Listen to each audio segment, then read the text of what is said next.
विजय times news channel देखे आप सभी दर्शकों का बहुत बहुत स्वागत है। मैं हूं रमनदीप कौर। इस वक्त की बड़ी खबर आ रही है प्रयागराज से। क्या है पूरा मामला, देखने के लिए बने रहिए हमारे। संगम नगरी प्रयागराज के प्राचीन श्री मनकामेश्वर मंदिर प्रशासन ने सावन शुरू होने से पहले बड़ा फैसला लिया है।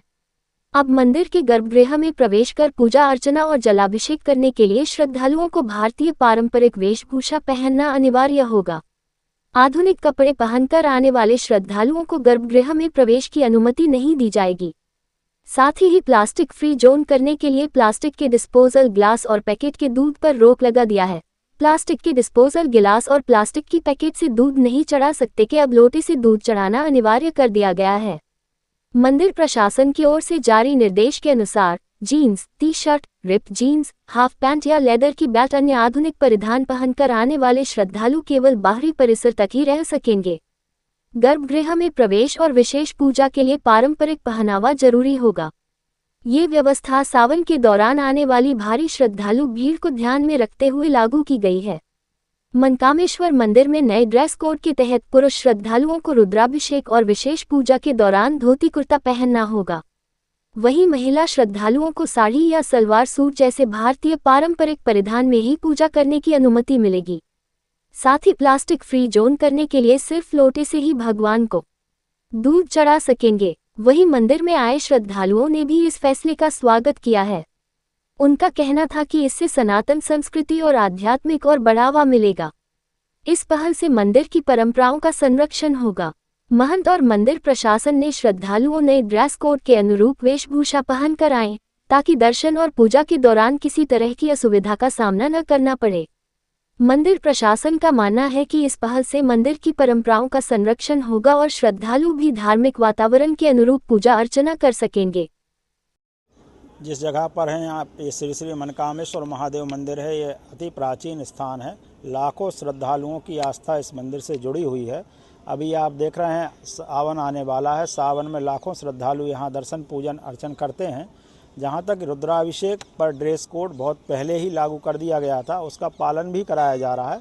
उसमें पुरुष धोती पहनकर और महिला साड़ी और सूट पहनकर ही रुद्राभिषेक कर सकते हैं। अभी प्लास्टिक पर प्रतिबंध लगाया गया है कि जो लोग दूध पैकेट का दूध लेकर आते हैं और डिस्पोजल में दूध चढ़ाते हैं, तो कहीं ना कहीं प्लास्टिक पर रोक लगाई गई है कि यहाँ पर जो पात्र हैं उसमें दूध डालकर भगवान को अर्पित किया जा सकता है।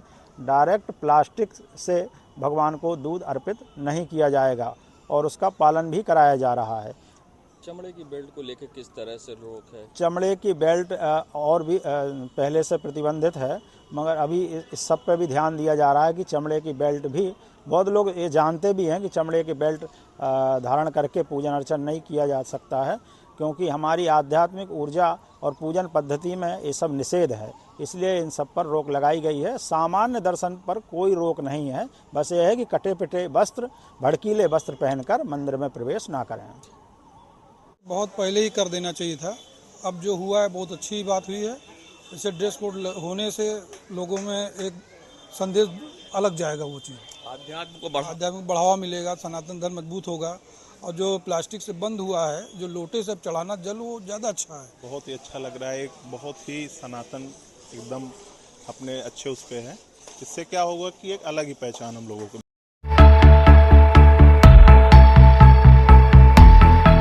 निषाद पार्टी के राष्ट्रीय अध्यक्ष और योगी सरकार में कैबिनेट मंत्री डॉक्टर संजय निषाद ने 2027 में होने वाले विधानसभा चुनाव की तैयारी तेज कर दी है। बूथ कार्यकर्ता सम्मेलन करने संगम नगरी प्रयागराज पहुंचे डॉक्टर संजय निषाद ने कहा है कि जिस समाज का यूथ बूथ पर खड़ा होता है, उस समाज का यूथ नौकरी में आता है। उन्होंने कहा कि जिन जातियों के यूथ ने बूथ लगाया, उनके युवा हर पुलिस बूथ पर हैं। उन्होंने कहा कि निषाद समाज आज कहीं नहीं है। हमारे समाज को लोग पववा पिलाकर झोंपवा भर वोट लेते रहे। संजय निषाद ने कहा है कि हर बूथ पर हमारे समाज के लोग झंडा और डंडा लेकर खड़े हैं। उन्होंने कहा है कि 28 लाख नौकरी उत्तर प्रदेश में है, जिसमें 14 लाख सीटें रिजर्व हैं। उन्होंने कहा कि 28 लाख में 14 लाख नौकरी सिर्फ लेदरमैन और मिल्कमैन ले रहे हैं। उन्होंने कहा कि साइकिल और हाथी के लोगों ने बूथ लगाया, उनके यूथ नौकरी में हैं। उन्होंने कहा है कि जिसका दल और बल है, उसकी समस्या का हल है। डॉक्टर संजय निषाद ने कहा है कि 2022 में बीजेपी ने हारी हुई 16 सीटें हमें दी थी। जिसमें से 11 सीटें हमने जीतकर गठबंधन की झोली में डाली। कांवड़ यात्रा को लेकर गाजियाबाद में सीएम योगी के दिए बयान का डॉक्टर संजय निषाद ने समर्थन किया है। उन्होंने कहा कि यूपी में दंगा खत्म होकर अब सब चंगा हो गया है। यूपी में कितनी सीटों पर चुनाव लड़ेंगे, इस सवाल पर डॉक्टर संजय निषाद ने कहा है कि हम मांगने वाले नहीं हैं। हम तो बीजेपी से यही कहेंगे कि जो हारी हुई सीटें हैं वह सीटें हमें देने का काम करें। सोनम वांगचुक को अनशन से हटाए जाने को लेकर समाजवादी पार्टी के आरोपों पर डॉक्टर संजय निषाद ने पलटवार किया है। क्या मामला है? दसवार्ता में हमारा ये बूथ कार्यकर्ता सम्मेलन चल रहा है। जिस समाज का बूथ खड़ा होता है उस समाज का यूथ जो है नौकरी में आता है। तमाम भाइयों ने बूथ लगाया, आधा भाइयों ने बूथ लगाया, हर उनका यूथ आज हर बूथ पर, पुलिस बूथ पर है। हमारा समाज कहीं नहीं है। हमारे समाज को झुआ भरोट को पहुआ पिलाते रहे। अब हम चाहते हैं कि पार्टी का झंडा उठाएं, तो हर बूथ पर हमारे लोग अपना झंडा डंडा लेके खड़े हैं। इनकी एक सोच है कि भाई 28 लाख नौकरी उत्तर प्रदेश में, 14 लाख नौकरी रिजर्व है, 7.5 लाख सामाजिक न्याय समिति का रिपोर्ट कहता है कि ओबीसी में 0.1 में दूसरी जाति है, बाकी सारे मिल्कमैन है, और एससी में 23% में 0 में दूसरी जाति है, बाकी सब लेदरमैन है। तो अगर 28 लाख में 14 लाख नौकरी ये खाली लेदरमैन मिल्कमैन ले रहे हैं, अदरमैन कहाँ जा रहा है भाई? इसीलिए जिनके लोगों ने, हाथी वालों ने बूथ लगाया तो उनके यूथ नौकरी में है, साइकिल वालों ने बूथ लगाया उनके यूथ नौकरी में है। तो निषाद जो बचे लोग हैं, जिसका दल उसका बल, उसकी समस्या का हल, जिसका दल नहीं उसका बल नहीं, उसकी समस्या का हल नहीं। तो निर्बल जितने हैं वो निर्बलों का है दल, उनकी समस्या का हल। इसका नाम निर्बल निर्शोषित हमारा आम दल। तो बूथ सम्मेलन है। दूसरी बात थी कि हमारे 16 सीटें थी, भारतीय जनता पार्टी ने दिया था, उसको जीत में बदलने के लिए हमको वहां से फिर कार्यकर्ताओं को खड़ा बड़ा करना है। जो जीत के समीकरण में आएगा उसको फिर से लड़ा के जिताया जाएगा। जो समाज जो झंडा उठाएगा वो भाई है। निषाद होकर जो झंडे का विरोध करेगा उसको क्या जनता कहेगी? ये जय निषाद राज का झंडा जब तक कि उठाते थे दूसरे का झंडा, तब तक खाते थे बेचारे पीठ पर डंडा। अब तो निषादों ने ठान लिया है कि मोटा लेंगे डंडा, उसमें लगाएंगे जय निषाद राज का झंडा। अब नहीं बनेंगे अंधा, अब नहीं खाएंगे पीठ पर डंडा, अब बंद कराएंगे दलालों का धंधा। क्योंकि देखो भाई, जब कांग्रेस जब आए, अम्बेडकर आए आरपीआई लेकर, तो आरपीआई को खत्म करने के लिए कांग्रेस ने जगजीवन राम को लाया था। जब माननीय मुलायम सिंह आए, उनको खत्म करने के लिए रामराज यादव को लाया था। लेकिन कांसी राम ने कहा दलालों को हल करो, दल खड़ा करो। दल खड़ा हो गया, उनकी समस्या का हल हो गया। आज के दिन में चमार भाई देखो, मरने के बाद स्वर्ग नहीं, संविधान जो है अभी देता है, क्या देता है? सम्मान, सुरक्षा, समृद्धि, स्वावलंबन सब देता है।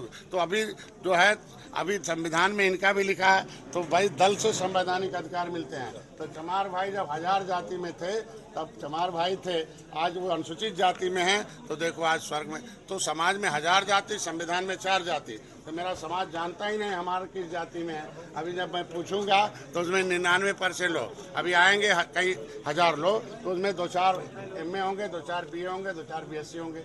तो मैं इनको बताने के लिए आया हूँ, भाई तुम्हें पढ़ने के लिए पैसा लाया हूँ, जो तुम्हारा शिक्षा छीना है, तुम्हारा हक छीना है, तुम्हारा नौकरी छीना, उनको भगाओ।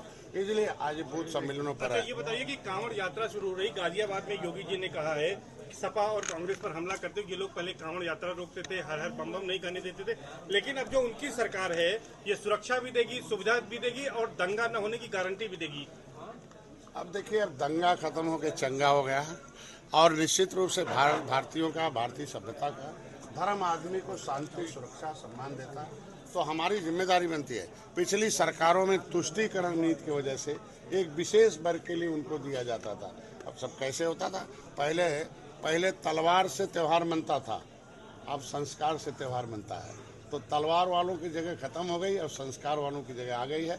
जो इस संस्कार में भी खलल डालेगा उसकी क्या दशा होगी? योगी की सरकार है, इसलिए मैं योगी जी की बातों का समर्थन करता हूँ। इस बार कितनी सीट की मांग कर रहे हैं? अरे यार, हम लोग मांगने वाले थोड़ी हैं, निषाद राज की धरती पर खड़े हैं। निषाद राज ने कुछ मांगा था क्या भगवान राम से? एक ही मांगा कि रावण खत्म हो जाए, एक ही मांगा था कि उन्होंने बाली खत्म हो जाए, एक ही मांगा था कि गरीब को गले लगा। हारी सीटें मांग रहे हैं ना। मैं कह रहा हूँ ना कि आज के दिन में उससे तो मैं मित्र हूँ भाई। निषाद राज मित्र थे भगवान राम के त्रेता में, उन्होंने सहायता की थी राम की। तो हम भारतीय जनता पार्टी की सहायता के लिए आए हैं, उन्हें जीत बदलने के लिए आए हैं। उनसे मैंने जीत दिया। फिर मैंने कहा हारी भी दे दीजिए, जीत में बदल दिया जाए। तो उसको मांगना थोड़ी हुआ, वो तो सहयोग हुआ कि जीत दिया जाए। और आज के दिन में निषादों के लिए भी लाया था। अब जो निषाद हमें नेता माना वो जीत गया। भाई विनोद बिंद नेता माने जीत गए, पीयूष रंजन निषाद नेता माने जीत गए। इस समय आज के दिन में हमारा बेटा एक जीता। भाई ये सब बेटा बन गए, जीत गए। मैं कन्हैया के पास गया था आजमगढ़, वो नहीं नेता माने, नहीं जीते, नहीं आए। मैं माझी जी के पास भी गया था। हम तो जो भी हमारे हमको निषाद पार्टी को अपना पार्टी माना जीत गया। तो मैं चाहता हूँ निषाद पार्टी एक पार्टी है, एक आवाज़ है, दलित गरीबों की आवाज़ बनने के लिए जो आएगा वो जीत जाएगा। अच्छा, सोनम वांगचुक जो है उनको उठाया गया है, धरना दे रही है, समाजवादी पार्टी पर जो है सवाल कर रही है। ये नेता विपक्ष के लोग अच्छे लोगों को चाहते हैं कि ऐसे ही लोग पागल होकर मर जाएं, इसे चढ़ाते बढ़ाते रहते। लोकतंत्र है ना, लोकतंत्र में जनता के पास पावर है। The real God is voter in the democracy. भाग्य विधाता वोटर है। देश की समस्या खत्म करने की पावर वोटर के पास है। मोदी को वोट दे दिया, देखो अर्थव्यवस्था कैसी हो गई, कानून व्यवस्था कैसी हो गई, देश का नाम कैसा हो गया। तो इनको साथ में सहयोग करना चाहिए। और जो भी हो, जब बैठक होती है तो जैसे सपा के लोग गए मिलने, कांग्रेस के लोग मिलेगा, तो जब बैठक होती है पक्ष विपक्षी तो उसमें रखें, सदन में आवाज़ उठाएं। तो अब लोकतंत्र है, लोकतांत्रिक ढंग में किसी को जान देने की जरूरत नहीं है, केवल जानकारी दिया जाए और सरकार हमारी काम कर रही है। ये लोग जान लेने वाले हैं। हम चाहूँगा वांगचुक से कि वो अपना वचन है और उनको जिंदा रखना, सुरक्षा देना हमारी सरकार की। मध्य प्रदेश के मुख्यमंत्री मोहन यादव ने कहा है कि राम और रहीम दोनों के लिए एक कानून होना चाहिए, कोई अलग नहीं होना चाहिए। दोनों में अगर राम एक शादी करते, भारत भारतीयों का, भारतीय सभ्यता। रहीम जी यही बात कहे थे, भाई कोई धर्म अलग नहीं है, सब एक है। लेकिन कुछ लोग हैं कहते नहीं, खाते हैं कि खाते पाकिस्तान का है। अब जो भाई जो संस्कृति है, एक राम की संस्कृति है कि भगवान राम को निषाद राज को गले लगाते हैं। खड़ा हूँ 14 साल इंतजार करता है, 14 साल बाद भरत उनको राज देते हैं, भैया का हक है। और एक तो औरंगजेब की संस्कृति है ना कि बाप को जेल में बंद करो, भाई गर्दन काटो, गद्दी बैठ लो। तो ये भारत को कौन सी संस्कृति चाहिए भाई? औरंगजेब वाली चाहिए, निषाद राज भगवान राम वाला चाहिए? श्रृंगेरपुर की मस्जिद अभी तक हटी नहीं है। आपका समय लोकतांत्रिक देश है ना, अब धीरे धीरे लोकतांत्रिक ढंग से हटेगी, उस पर चल रहा, अधिकारियों की बातचीत की गई। और नहीं हटेगा तो हमारे लोग अपने आप हटा देंगे, जैसे राम का मंदिर संस्कार की बात कर रहे थे, एक वीडियो वायरल है जिसपे आप कार्यकर्ता से कह रहे हैं कि तुम्हारे कार्यकर्ता बाप बेटे का रिश्ता कार्यकर्ता। हम देखो मार खा के पढ़े हैं, डंडा खा के पढ़े हैं, मंत्री हैं। हमारा चाचा हमें मारते थे, खूब मारते थे, पढ़ाया, देखो मंत्री बनाया। और चाचा अपने लड़के को नहीं मार पाए, वो बेचारा नहीं मार, कितना हमें दुख होता है। इसलिए मेरा कार्यकर्ता आया है तो हम उसे डांटेंगे फटकारेंगे नहीं, उससे काम नहीं लेंगे तो फिर कैसे होगा? ऐसे नहीं होगा भैया, डांटना तो पड़ेगा। प्रयागराज में गंगा यमुना का जलस्तर बढ़ा, पहाड़ी बारिश से घाटों तक पहुंचा पानी। 29 जुलाई से सावन के पवित्र महीने की शुरुआत हो रही है और कांवड़ यात्री दशाश्वमेध घाट से गंगाजल भरकर अलग अलग सवालों के लिए रवाना होते हैं। मगर पहाड़ी क्षेत्रों में लगातार हो रही बारिश का असर अब प्रयागराज में दिखने लगा है। गंगा और यमुना दोनों नदियों के जलस्तर में वृद्धि दर्ज की गई। हालांकि जलस्तर अभी खतरे के निशान से काफी नीचे है, लेकिन बढ़ते पानी के कारण संगम क्षेत्र के कई घाटों तक पहुंच गया है। इसे देखते हुए जिला प्रशासन पूरी तरह सतर्क हो गया है। बाढ़ नियंत्रण कक्ष की रिपोर्ट के अनुसार यमुना नदी का नैनी में जलस्तर बढ़कर 73.83 मीटर हो गया। इसी तरह गंगा नदी का फाफामऊ में जलस्तर बढ़कर 77.82 मीटर और छतनाग में बढ़कर 73.50 मीटर दर्ज किया गया। कुछ ही घंटों में तीनों गेज स्टेशनों पर जलस्तर में वृद्धि देखी गई। बढ़ते जलस्तर का प्रभाव संगम क्षेत्र के तटवर्ती इलाकों में स्पष्ट दिख रहा है। रामघाट, वीआईपी घाट और दशाश्वमेध घाट के निचले हिस्सों तक नदी का पानी पहुंच गया है। यदि अगले कुछ दिनों तक पहाड़ी क्षेत्रों और प्रयागराज में बारिश जारी रहती है तो जलस्तर और बढ़ सकता है।